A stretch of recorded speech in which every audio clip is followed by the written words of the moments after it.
Genèse chapitre 41. Au bout de 2 ans, Pharaon eut un songe. Voici, il se tenait près du fleuve. Et voici, 7 vaches belles à voir et grasses de chair montèrent hors du fleuve, et se mirent à paître dans la prairie. 7 autres vaches laides à voir et maigres de chair montèrent derrière elles hors du fleuve, et se tinrent à leur côté sur le bord du fleuve. Les vaches laides à voir et maigres de chair mangèrent les 7 vaches belles à voir et grasses de chair. Et Pharaon s'éveilla. Il se rendormit, et il eut un second songe. Voici, 7 épis gras et beaux montèrent sur une même tige. Et 7 épis maigres et brûlés par le vent d'Orient poussèrent après eux. Les épis maigres engloutirent les 7 épis gras et pleins. Et Pharaon s'éveilla. Voilà le songe. Le matin, Pharaon eut l'esprit agité, et il fit appeler tous les magiciens et tous les sages de l'Égypte. Il leur raconta ses songes.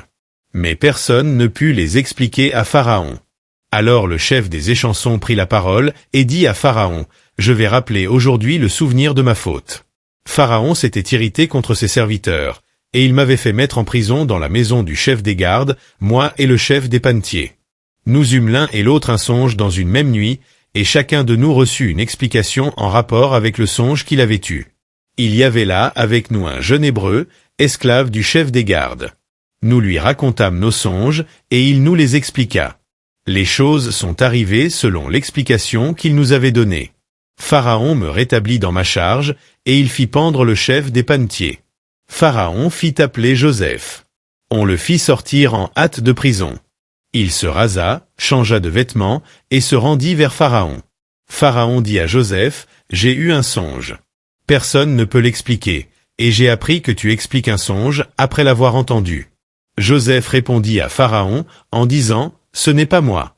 C'est Dieu qui donnera une réponse favorable à Pharaon. » Pharaon dit alors à Joseph, « Dans mon songe, voici, je me tenais sur le bord du fleuve. Et voici, 7 vaches grasses de chair et belles d'apparence montèrent hors du fleuve, et se mirent à paître dans la prairie.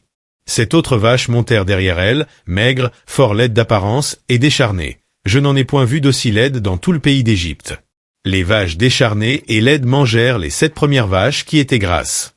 Elles les engloutirent dans leur ventre, sans qu'on s'aperçût qu'elles y fussent entrées, et leur apparence était laide comme auparavant. Et je m'éveillai. Je vis encore en songe 7 épis pleins d'ébaux, qui montèrent sur une même tige. Et 7 épis vides, maigres, brûlés par le vent d'Orient, poussèrent après eux. Les épis maigres engloutirent les 7 beaux épis. Je l'ai dit aux magiciens, mais personne ne m'a donné l'explication.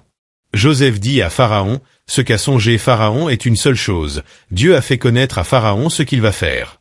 Les 7 vaches belles sont 7 années, et les 7 épis beaux sont 7 années, c'est un seul songe.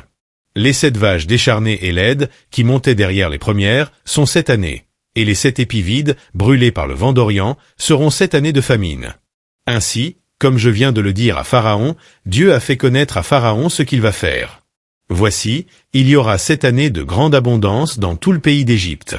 7 années de famine viendront après elles, et l'on oubliera toute cette abondance au pays d'Égypte, et la famine consumera le pays.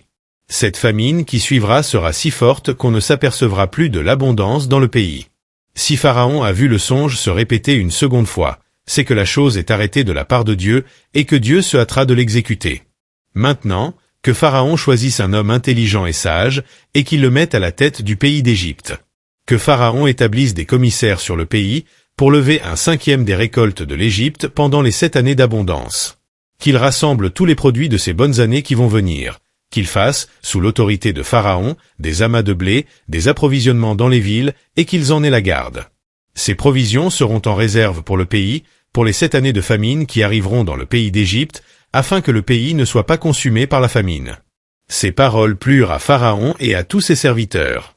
Et Pharaon dit à ses serviteurs, « Trouverions-nous un homme comme celui-ci, ayant en lui l'esprit de Dieu ?» Et Pharaon dit à Joseph, « Puisque Dieu t'a fait connaître toutes ces choses, il n'y a personne qui soit aussi intelligent et aussi sage que toi. Je t'établis sur ma maison, et tout mon peuple obéira à tes ordres. Le trône seul m'élèvera au-dessus de toi. » Pharaon dit à Joseph, « Vois, je te donne le commandement de tout le pays d'Égypte. » Pharaon ôta son anneau de la main, et le mit à la main de Joseph, il le revêtit d'habits de fin lin, et lui mit un collier d'or au cou. Il le fit monter sur le char qui suivait le sien, et l'on criait devant lui, « À genoux !» C'est ainsi que Pharaon lui donna le commandement de tout le pays d'Égypte. Il dit encore à Joseph, « Je suis Pharaon. Et sans toi personne ne lèvera la main ni le pied dans tout le pays d'Égypte. » Pharaon appela Joseph du nom de Tsaphnath-Paénéach, et il lui donna pour femme Asnath, fille de Potiphéra, prêtre d'On. Et Joseph partit pour visiter le pays d'Égypte. Joseph était âgé de 30 ans lorsqu'il se présenta devant Pharaon, roi d'Égypte, et il quitta Pharaon et parcourut tout le pays d'Égypte. Pendant les 7 années de fertilité, la terre rapporta abondamment. Joseph rassembla tous les produits de ces 7 années dans le pays d'Égypte. Il fit des approvisionnements dans les villes, mettant dans l'intérieur de chaque ville les productions des champs d'alentour. Joseph amassa du blé, comme le sable de la mer, en quantité si considérable que l'on cessa de compter, parce qu'il n'y avait plus de nombre.